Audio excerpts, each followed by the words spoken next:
Hello दोस्तों, नमस्कार।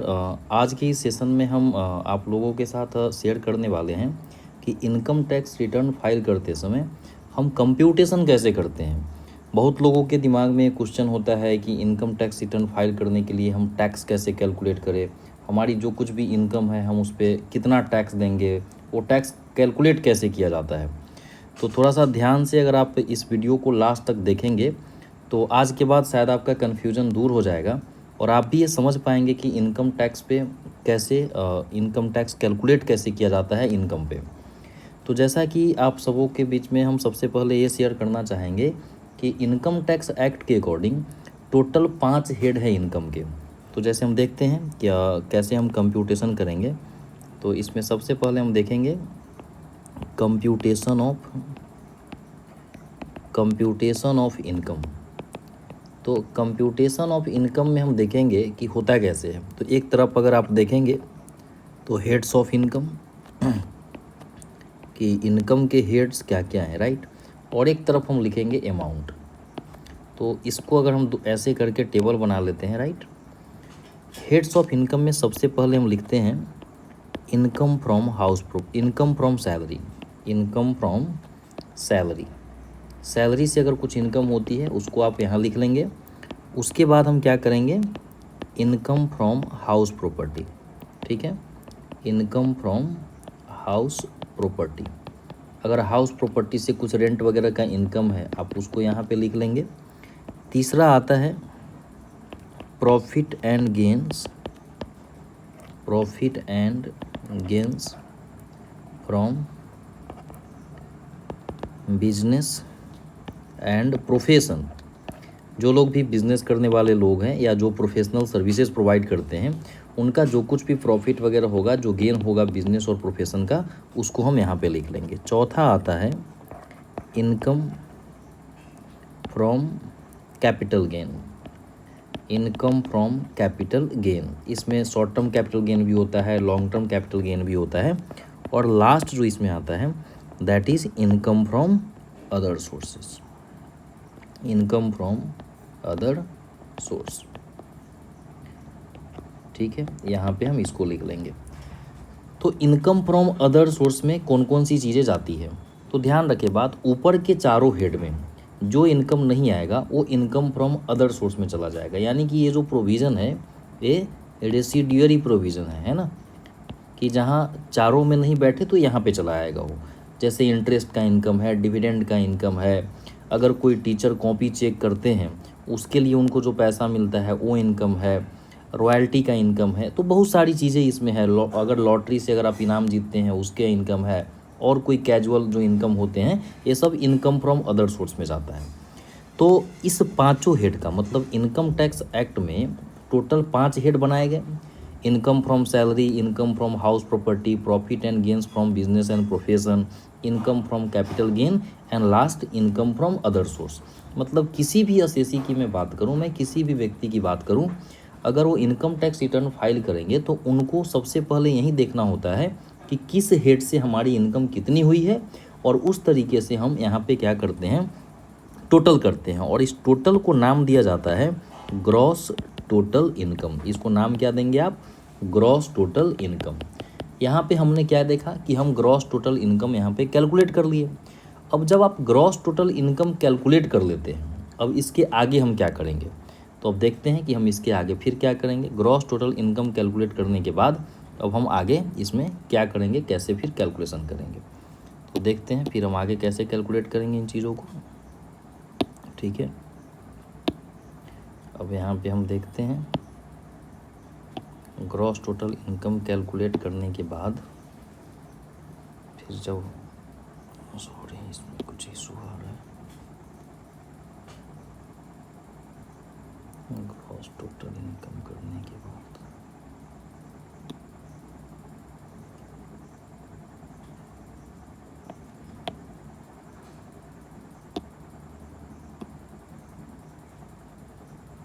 ठीक है, इस तरीके से हमने देखा यहाँ पे कि हम ग्रॉस टोटल इनकम कैलकुलेट कर लेंगे। अब जब आप ग्रॉस टोटल इनकम कैलकुलेट कर लेते हैं, यहाँ पे जब ग्रॉस टोटल इनकम आपका निकल के आ जाएगा, अब आप आगे क्या करोगे, तो देखते हैं अब आगे हम क्या करेंगे। इन चीज़ों को मिटा दिए मैं यहाँ से। अब आगे हम देखते हैं कि हम क्या करेंगे आगे। ग्रॉस टोटल इनकम कैलकुलेट हो जाने के बाद फिर हमारा काम आगे क्या होगा। अब जब ग्रॉस टोटल इनकम आप कैलकुलेट कर लेते हैं, उसके बाद इनकम टैक्स एक्ट में चैप्टर नंबर 6 है जो बहुत तरह के डिडक्शन की बात करता है। यानी कि हमारा जो कुछ भी ग्रॉस टोटल इनकम होगा उसमें से हम क्या करते हैं, ग्रॉस टोटल इनकम में से जो भी हमारा ग्रॉस टोटल इनकम होगा उसमें से अब डिडक्शन हम क्लेम करेंगे, राइट। यहाँ पे डिडक्शन होगा। डिडक्शन कहाँ पे है, under section 80C to 80U इतने सेक्शन है। ये चैप्टर कितना में आता है, इनकम टैक्स का जो चैप्टर नंबर 6 है वो इसमें कवर होता है। तो सेक्शन 80C से लेकर के सेक्शन 80U तक इनकम टैक्स एक्ट में अलग अलग तरह के डिडक्शन का प्रावधान है। एक एक चीज़ों पे अगर मैं चर्चा करूं तो समय बहुत ज़्यादा लग जाएगा, लेकिन थोड़ा बहुत मैं शॉर्ट में इन चीज़ों को मैं कवर करने की कोशिश करता हूं। जैसे अगर मान लेते हैं आप अगर अपना लाइफ इंश्योरेंस अगर करवा के रखे हुए हैं तो उसका प्रीमियम 80C में जाता है। अब बच्चे के पढ़ाई के लिए जो आप फ़ी पे करते हैं, इन सब चीज़ों का डिडक्शन भी इनकम टैक्स में दिया जाता है और इसका भी डिडक्शन हमको कहाँ मिलता है, 80C में मिलता है, ठीक है। उसके बाद और भी इसमें चीज़ें हैं, जैसे deferred annuity contribution to provident fund वगैरह होता है। अगर पीएफ वगैरह में अगर आप कुछ कंट्रीब्यूशन कर रहे हैं तो उन चीज़ों का भी बेनिफिट मिलता है। और 80C जो सेक्शन है, 80C में जो मैक्सिमम लिमिट है डिडक्शन का वो 1.5 लाख का है। 80C में अगर हम देखें, जैसे आपके बच्चों का फीस, पीएफ में कंट्रीब्यूशन अगर आप कर रहे हैं, लाइफ इंश्योरेंस प्रीमियम जमा कर रहे हैं, तो 80C में सब मिला करके, ठीक है, पेंशन फंड में अगर आप जमा कर रहे हैं 80CCC में आता है, हालांकि 80CCC में आता है। तो ये सब मिला करके एक्चुअली 1.5 लाख से ज़्यादा एक साल में नहीं होना चाहिए। मतलब मैक्सिमम जो डिडक्शन आपको मिलेगा, आप इन्वेस्टमेंट ज़्यादा कर सकते हैं लेकिन डिडक्शन जो दिया जाएगा आपको 1.5 लाख तक का ही दिया जाएगा। उसके बाद इसमें 80CC के बाद अगर हम बात करें, 80C के बाद अगर हम बात करें तो इसमें एक इम्पॉर्टेंट सेक्शन 80D भी होता है। 80 जो डी है, 80D में हमको क्या डिडक्शन मिलता है, अगर आपने हेल्थ इंश्योरेंस करवाया है ना, अगर आप हेल्थ इंश्योरेंस अगर आप करवाए हैं तो हेल्थ इंश्योरेंस के लिए जो प्रीमियम आप जमा करते हैं, तो जो प्रीमियम जमा करेंगे वो या 25,000, right, which ever is lower, है ना, विच एवर इज लोअर। मतलब अगर आप मेडिकल हेल्थ इंश्योरेंस के लिए अगर 10,000 सालाना जमा करते हैं तो आपको 10,000 का क्या किया जाएगा, आपको 80D में डिडक्शन दिया जाएगा। और अगर आप 25,000 से ज़्यादा जमा करते हैं तो आपको डिडक्शन कितना मिलेगा, 25,000 मिलेगा, या मैक्सिमम कैप 25,000 है। लेकिन अगर कोई सीनियर सिटीजन होंगे तो सीनियर सिटीजन के केस में ये जो अमाउंट है वो 50,000 है और इसकी जो ओवरऑल लिमिट है 80D का वो है 1 लाख रुपया, राइट। तो ये देखना पड़ेगा कि आप किस कैटेगरी में फॉल कर रहे हैं और उस कैटेगरी के अकॉर्डिंग आप सेक्शन 80D का डिडक्शन भी क्लेम कर सकते हैं हेल्थ इंश्योरेंस करा करके। उसके बाद इसमें जो सेक्शन आता है वो सेक्शन आता है 80DD करके आता है। ये कुछ मेडिकल ट्रीटमेंट वगैरह जो स्पेसिफाइड कुछ डिजीज़ हैं जिसको क्या कहते हैं, इनकम टैक्स में डिफाइन किया गया है, उन सब चीज़ों के इलाज के लिए इसकी जो लिमिट है इस सेक्शन की 80DDB की, दैट इज़ 40,000 रुपीज़, 40,000 तक का डिडक्शन इसमें आप क्लेम कर सकते हैं। इसके बाद अगर हम आगे बढ़े कि सर अभी हम पढ़ क्या रहे हैं, एक्चुअली हम इसमें जानने की कोशिश कर रहे हैं कि इनकम टैक्स का हम कंप्यूटेशन कैसे करते हैं, इनकम टैक्स कैलकुलेट कैसे होता है। तो सबसे पहले तो हमने देखा है कि पांचों हेड का हम इनकम पहले कंबाइंडली जोड़ लेते हैं और वो कंबाइंडली जोड़ने के बाद जो चीज़ आता है उसको हम ग्रॉस टोटल इनकम कहते हैं, जो हमने ऊपर में यहाँ पे लिखा है। ग्रॉस टोटल इनकम कैलकुलेट करने के बाद अभी हम क्या कर रहे हैं, डिडक्शन, जो इनकम टैक्स हमको अलाउ करता है कि आप अगर इन चीज़ों में पैसा खर्च कर रहे हैं तो उसका हम डिडक्शन आपको देंगे, जो कि 80C से लेके 80U तक है। ये चैप्टर नंबर 6A में कवर होता है। अभी तक हमने 80C देखा है, 80CCC देखा है, 80D देखा है, 80DDB देखा है। अब और भी इसमें कुछ सेक्शंस हैं जिसको अपन देखते हैं यहाँ पे। अब है 80E।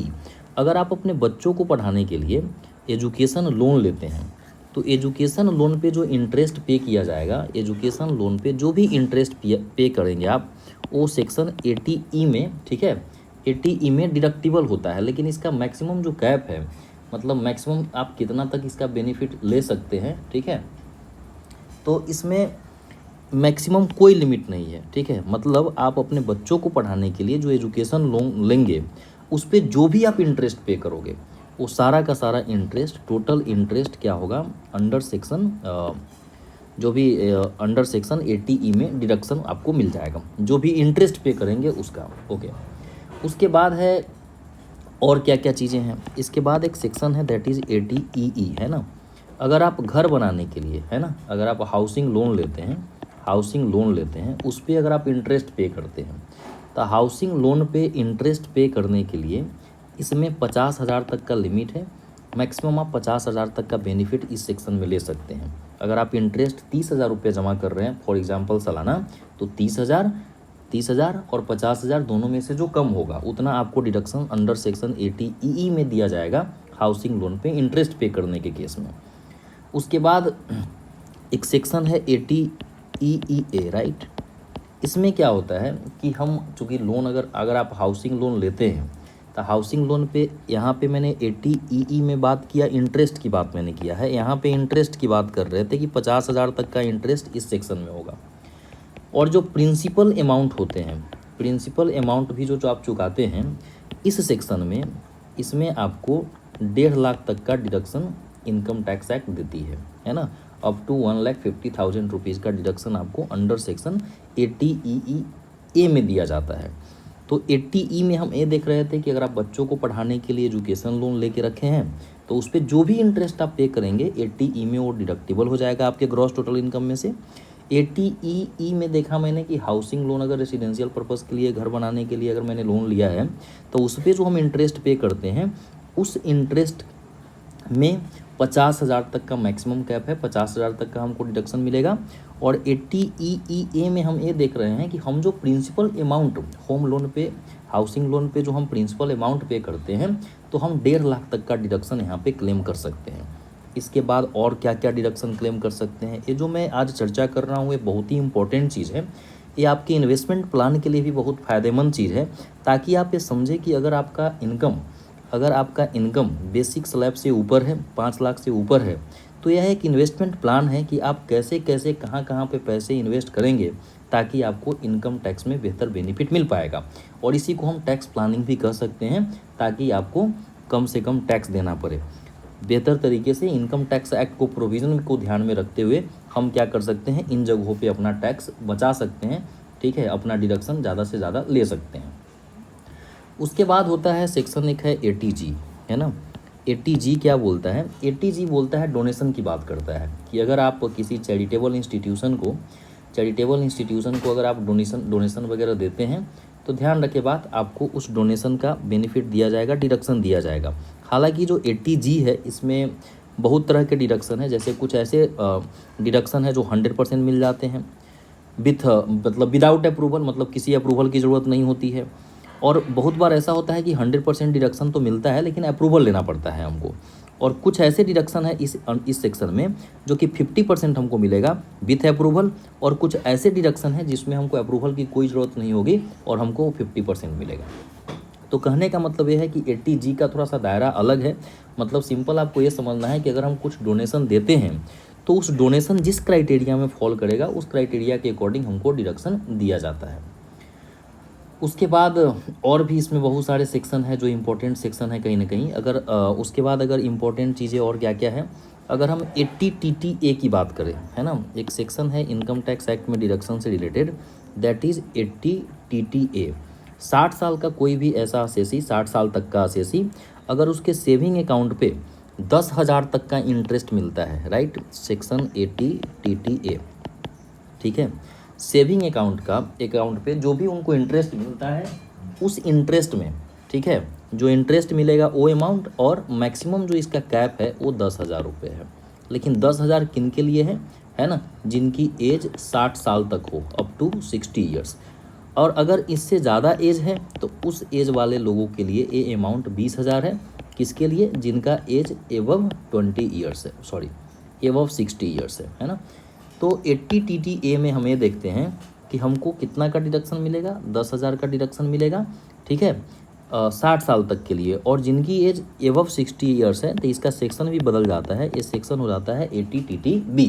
ठीक है, 80TT-B, इंटरेस्ट ऑन डिपॉजिट, ठीक है 80TT-B। ठीक है, तो कहने का मतलब ये है कि ये डिडक्शन है, ठीक है जी, उसको हमको ध्यान में रखना है। ये भी डिडक्शन आप क्लेम कर सकते हैं जब आप अपना इनकम टैक्स रिटर्न फाइल करें।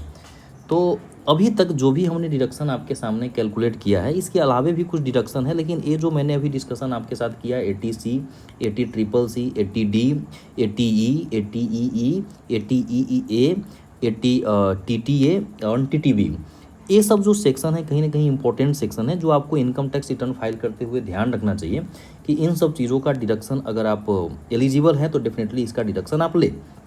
एक और इम्पॉर्टेंट इसमें सेक्शन है, दैट इज़ 80GG, है ना।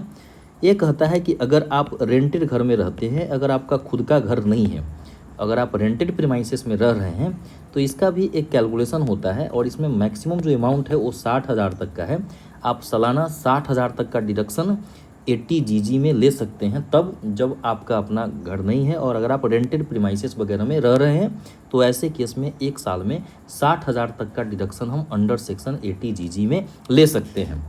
तो अभी तक हमने क्या देखा है, अभी तक हमने ये देखा है कि ग्रॉस टोटल इनकम कैलकुलेट करने के बाद हम क्या करेंगे, जो 80C से लेकर के 80U तक का सेक्शन है, हम इसमें क्या करेंगे, डिडक्शन देख लेंगे कि क्या क्या डिडक्शन है, और उस सारे डिडक्शन को, है ना, उस सारे डिडक्शन को हम क्या करेंगे, अपने ग्रॉस टोटल इनकम में से घटा देंगे।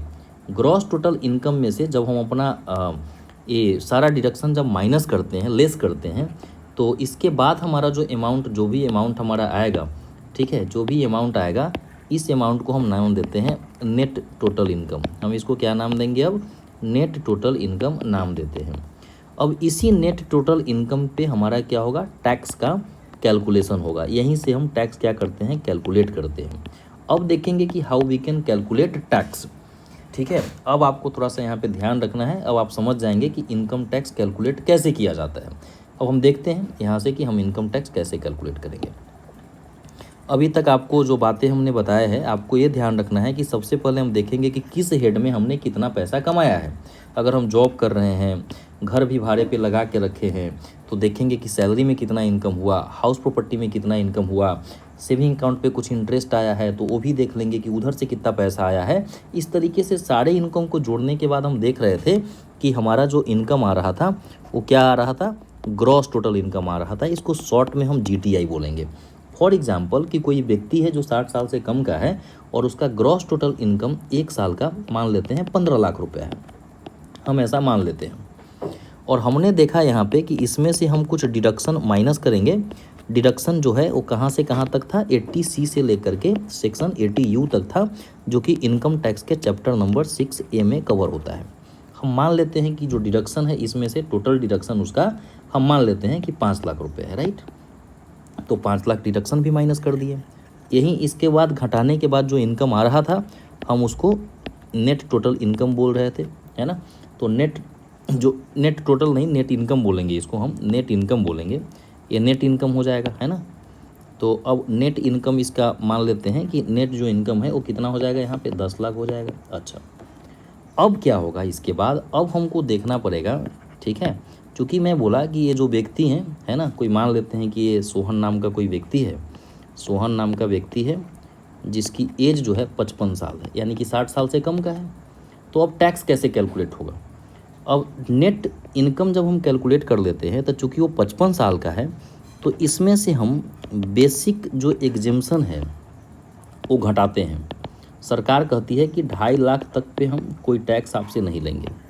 तो बेसिक एग्जेम्पशन जो लिमिट है 2.5 लाख, हम 10 लाख में से 2.5 लाख घटा देंगे, तो बचा कितना, 7,50,000।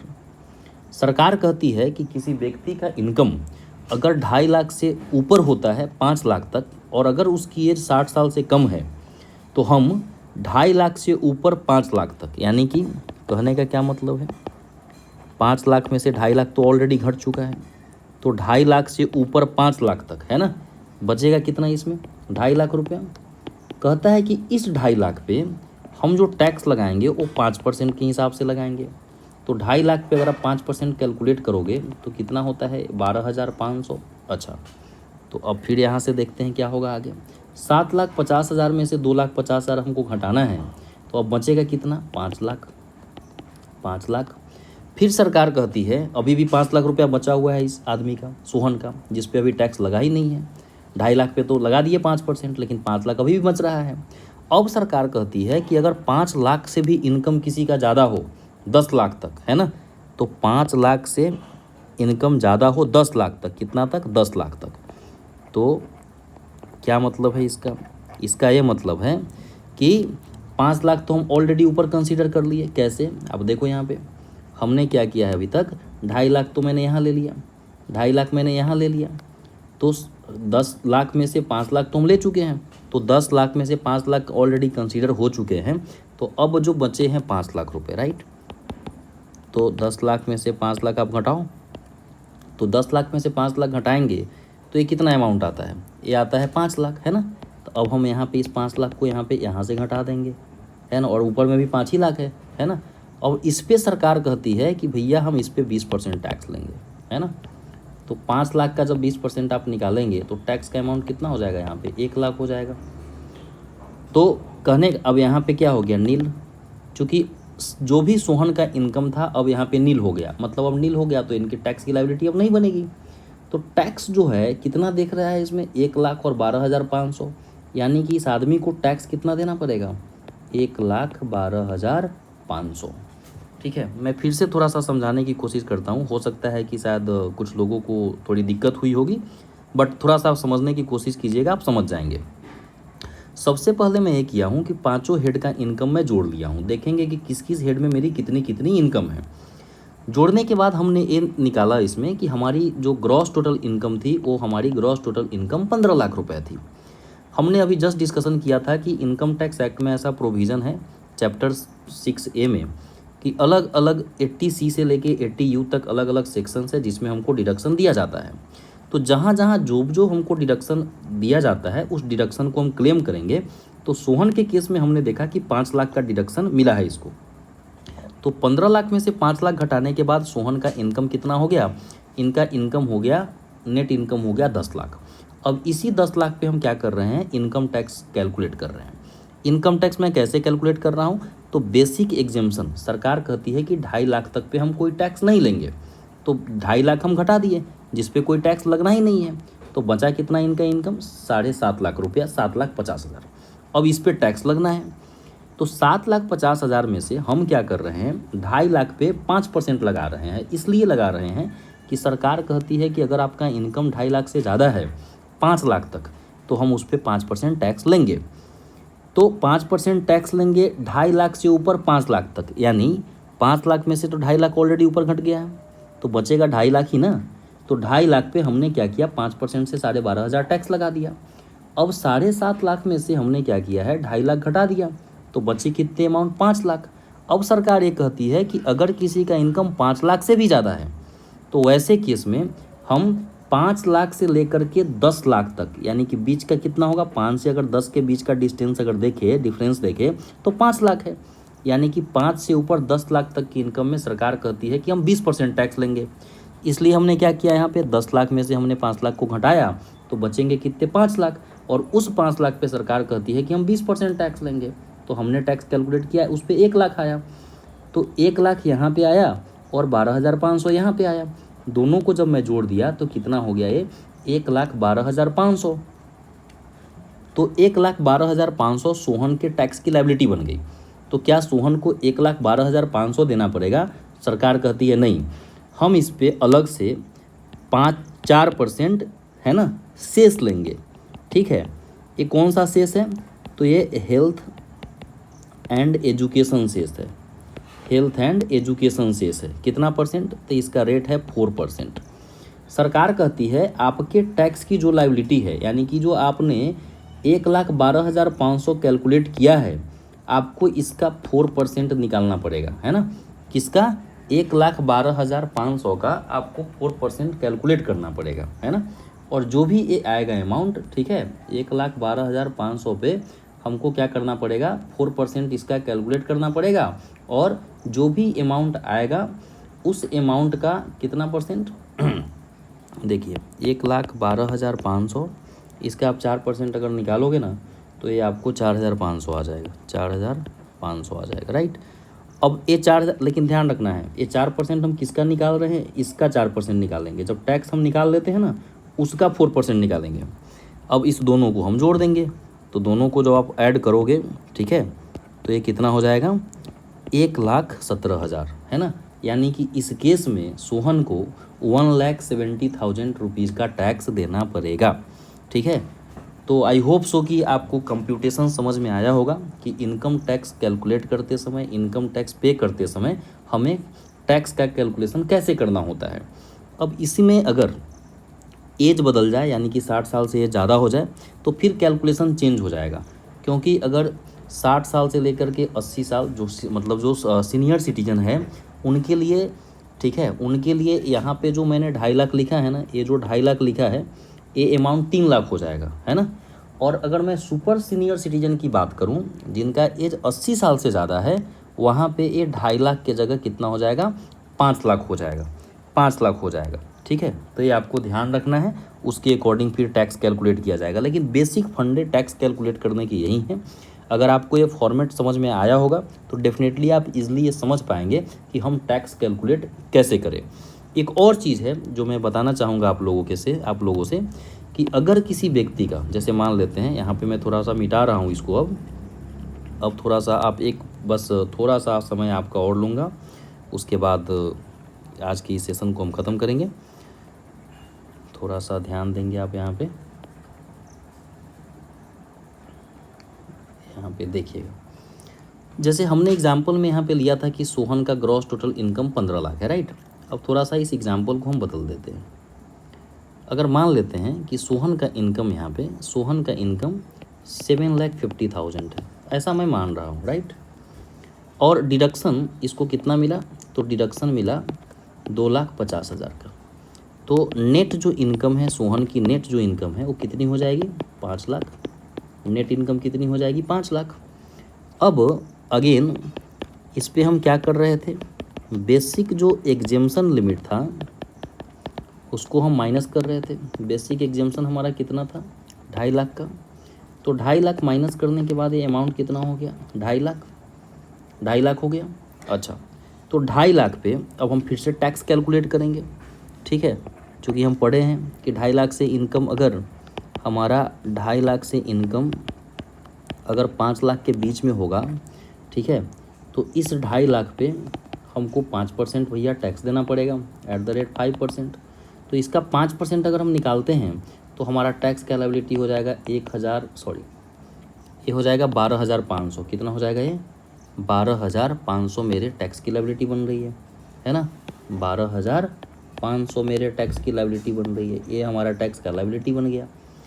अब इनकम टैक्स में, ठीक है, अंडर सेक्शन 87A, है ना, रिबेट का प्रावधान है। किस चीज़ का, रिबेट। सरकार कहती है कि अगर आपके टैक्स की लायबिलिटी 12,500 तक है ना, मतलब आपका अगर नेट इनकम अगर 5 लाख तक है, कितना तक है, 5 लाख तक है, तो ऐसे केस में हम आपको 12,500 का रिबेट दे देंगे, राइट।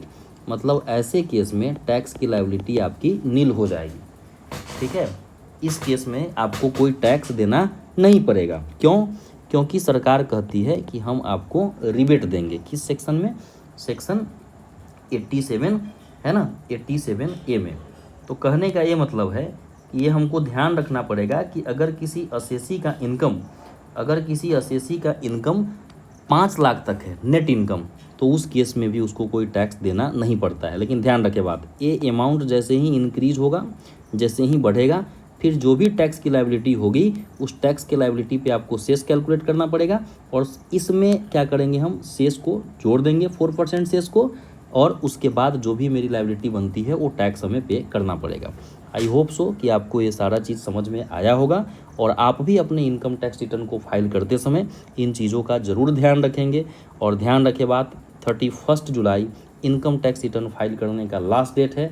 तो अब बिल्कुल देरी नहीं करें और समय से अपना रिटर्न फाइल करें और देश के विकास में भागीदार एक नागरिक बने, ठीक है।